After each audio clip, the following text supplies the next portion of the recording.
Managing up. How to lead even when you're not in charge. This is what we'll be talking about today on How to Lead, the podcast for CEOs, founders and leaders who want to find that perfect balance of authority and empathy. I'm Kate Waterfall Hill and I'm sharing some ideas from over 30 years of working in business and leadership development. Before we start, don't forget to check out my book, How to Lead, my group coaching programme, the Leadership Accelerator Premium, my one-to-one coaching services and my team coaching programme at waterfallhill.co.uk. Places are always strictly limited and sell out each month, so book now for yourself or for your team. Right, today we're talking about managing up, a topic nobody teaches you in your first management job, but one that can quietly make or break your career. Managing up isn't about people-pleasing, brown-nosing, or endlessly nodding in meetings while your soul quietly leaves your body. It's about building healthy, productive, professional relationships with your boss or senior stakeholders, one where you manage expectations, advocate for your team, and get what you need, without burning out or losing your voice. Let's start with Linda the Bad Manager, my alter ego on social media, and see her unique style of managing up in action.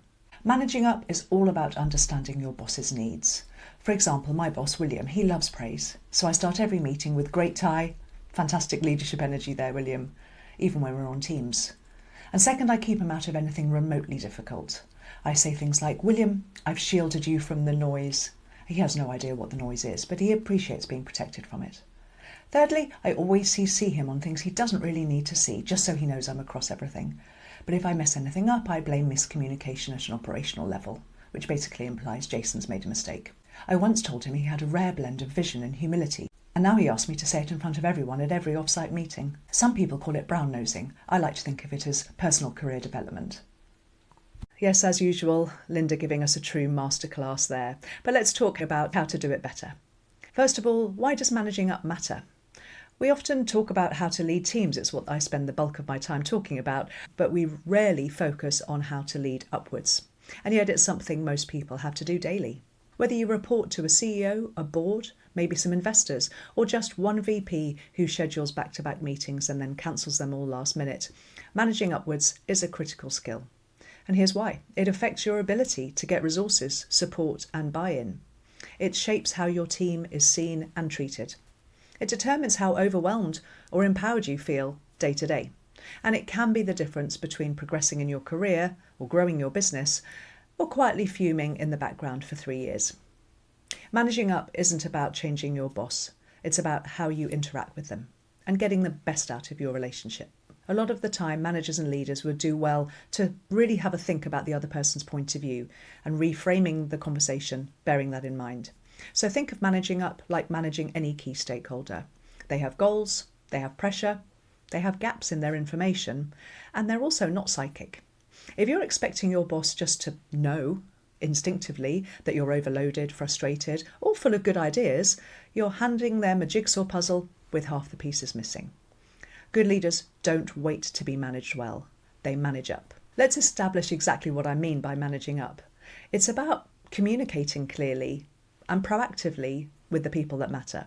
It's also a good idea to have in mind that if you want to make your life easier, making your manager's life easier is a good idea. This helps them to help you. If they understand and know the pressures you're under, know how long things take, know your successes and your challenges, they're more likely to be able to support you. It also makes sure that you're aligning your work with their priorities, and that's important for your career and your prospects and how they view you. Managing up is also asking for support when you need it. Don't feel you have to struggle alone. But it also gives you the opportunity to give feedback, tactfully and at the right time, because you've built the relationship. It's not about avoiding conflict to keep them happy, just being a yes person. Actually, your manager probably doesn't want that, even if instinctively they balk when you challenge them. We're going to talk about how to challenge respectfully in a minute. But also, agreeing to everything to prove your worth isn't a good idea either. It's just people pleasing, but actually doesn't please anybody. Don't suffer in silence because you don't want to seem difficult. And don't pretend things are fine when they're not. All these things might feel like they're smoothing the path between you and your manager, but actually, then you're not being authentic. So let's explore 5 practical principles that you can apply no matter what your manager is like in terms of managing up. So first of all, know their world. If you don't understand what your boss is trying to achieve, you'll struggle to get traction. So ask yourself, maybe even ask them, what are their biggest priorities right now?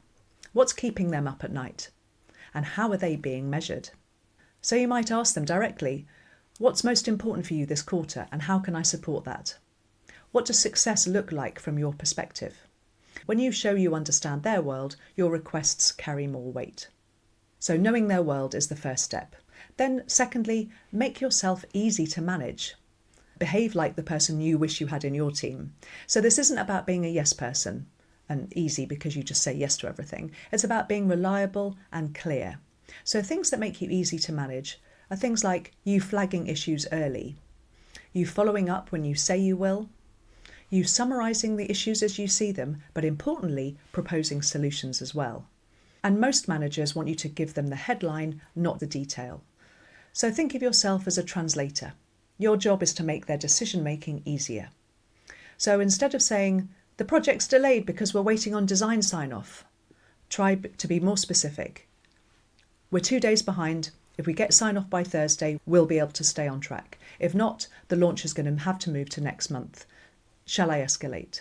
So knowing their world and being easy to manage are the first 2 steps. The third one is communicating in the way they prefer. So some bosses want data, others want gut feel. Some like bullet points, others want the backstory.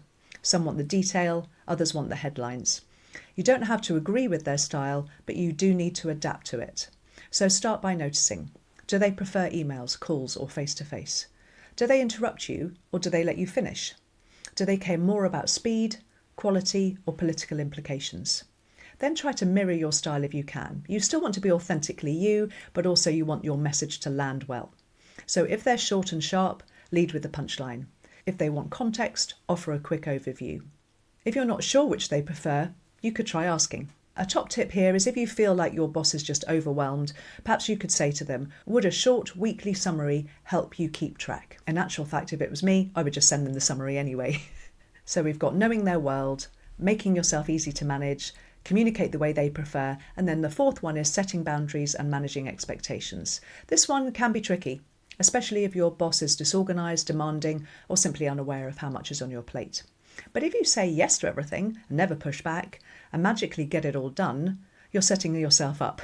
Don't be surprised when the requests keep coming.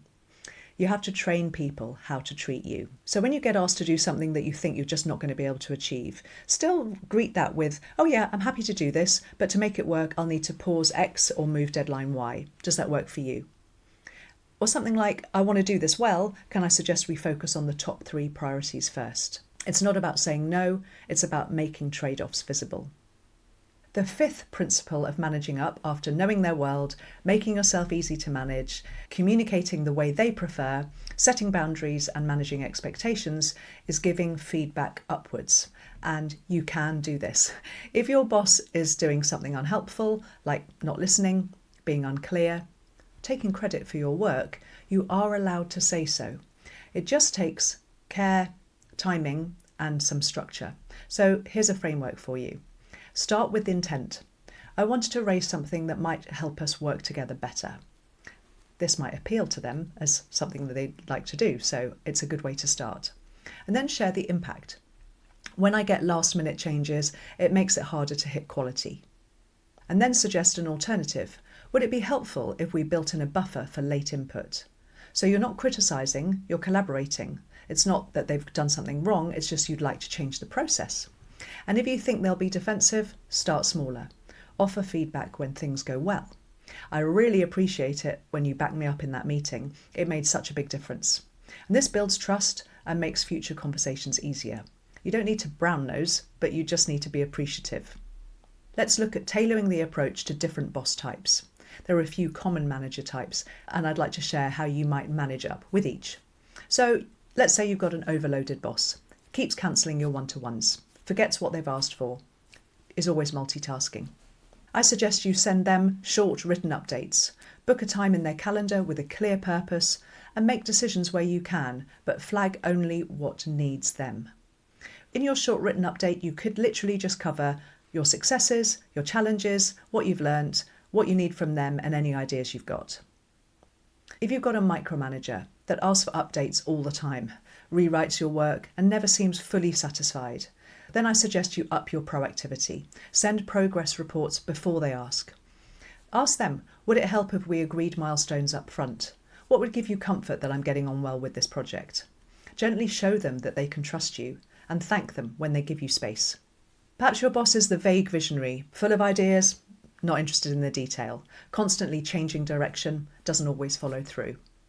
The solution here would be to recap action points in writing, ask for clarity, which of these is the highest priority, and then anchor conversations in goals. Does this align with the objective we agreed? And if they keep moving the goalposts and keep coming up with new ideas and aren't keen on telling you the priority, just push for it. Keep going. Keep asking. I can't keep doing everything. I need to know what's the priority. And if you don't choose, then I will. Then we've got the checked out boss, the one that's detached, distant, disengaged, rarely gives you any feedback, seems more focused on their next move than anything that you're doing. It's still important that you advocate for your own growth here. So ask direct questions like, what would make me a stronger candidate for promotion? Or, in order to keep doing a better job, I'd really appreciate your feedback on how I did last month. Find alternative mentors and allies in the business if you need to. So, in summary then, managing up isn't about surviving your boss, it's about leading from where you are. As Simon Sinek says, be the leader that you wish you had. So have a think about understanding their goals, making communication easy, adapt to their style, be clear about the trade-offs, so don't just say yes to everything, say you can do that, but not this. Give them feedback tactfully, and tailor your approach to who they are. You can't control your boss, but you can control how you show up in that relationship, and that's where your power lies. So that's all for today's episode of How to Lead. Until next time, keep leading with clarity, care, and curiosity. If you've enjoyed this episode, please do follow for more leadership insights. And if you'd like my personal support, take a look at my website, waterfallhill.co.uk. You'll find there more information about my one-to-one coaching, my group programme, the Leadership Accelerator Premium, and my team coaching offers. There's never been a better time to take your professional development, or that of your team, seriously than right now. I'd be delighted if you could leave a review, and share the How to Lead podcast with your fellow leaders to help spread the word. The best leaders are clear on the vision, care about their people, and approach interactions with curiosity, not judgment. Until next time, thanks for listening.